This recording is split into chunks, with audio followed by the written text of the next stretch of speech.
Avropanın İskandablek modelinin yenilənmiş məlumatların təhlillərinə əsasən, yaxın 24 saat ərzində Aralıq dənizinin şərqində orta troposfer atmosfer təzyiqində bir xeyli azalma gözlənilir. Bu da Aralıq dənizinin şərqindən və Qara dəniz arasından davamlı olaraq rütubətli baxımlarının Qafqazın cənubuna daşınmasına səbəb olacaq. Yəni bu orta troposferdəki ekstratropik siklon sisteminin soyuq hava dalğalarının regionda bir-birinə qarışması və bu sistemin hərəkət istiqamətinin sağ qolunun rütubəti daimi olaraq Qafqazın cənubuna daşınması gözlənilir. Bu da dekabr ayının 9-u xüsusilə də günün ikinci yarısına doğru Qafqazın cənubunda hava şəraitinin daha da kəskinləşməsinə, yağıntıların leysan xarakterli, intensiv və güclü olmasına, dekabr ayının 9-una 10-dan keçən gecə 10-un gün ərzində, 10-u axşam saatlarına qədər olan müddət ərzində, 11-i günün birinci yarısına qədər olan müddət ərzində Qafqazın cənubunda, mərkəzi Aran rayonlarında, Bakı, Abşeron, Sumqayıt ərazisində, şəhər mərkəzlərində intensiv xarakterli, leysan yağışların yağması gözlənilir. Bakıda isə bu yağıntılar dekabr ayının 10-unda güclü, şiddətli, yer aramsız yağa bilər. Bu da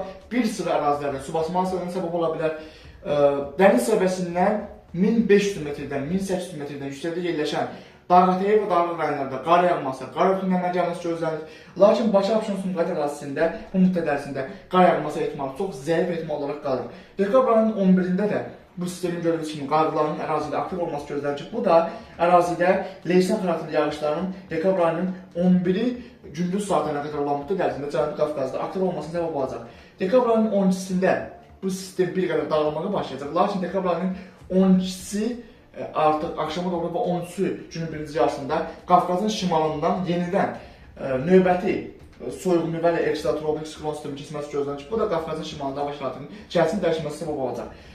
Hazırda bu modelin təhlilləri onu göstərir ki, dekabr ayının 14-də gözlənilən ekstremal soyumanın Qafqazın cənubuna müdaxiləsi ehtimalı zəif ehtimaldır. Daha çox Qafqazın şimalından keçəcək və bu sistem Qafqazın şimalından Qazaxıstan arasına daxil olacaq. Məsələn, Qazaxıstanda güclü bir qar fırtınası ehtimalı var, anormal şaxtalar ehtimalı var. Lakin Qafqazın cənubunda, Azərbaycan arasında isə dekabr ayının 14-də və 15-də böyük bir qar fırtınasının baş verməsi ehtimalı, Bakıda qar yağması ehtimalı çox zəif ehtimaldır.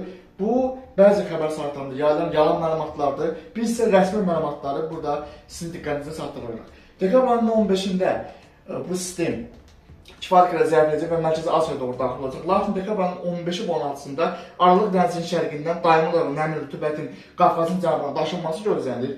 Qafqazın şimalından isə soyuq hava dalğalarının Qafqaz ərazisində rütubətlə qarışması fonunda Azərbaycan arasında leysan xarakterli yağıntılar davam edəcək. Bakı və Abşeron, Sumqayıt ərazisində bir sıra ərazilərdə su basma hadisələrinin yerdən təşkillanması ehtimalı var.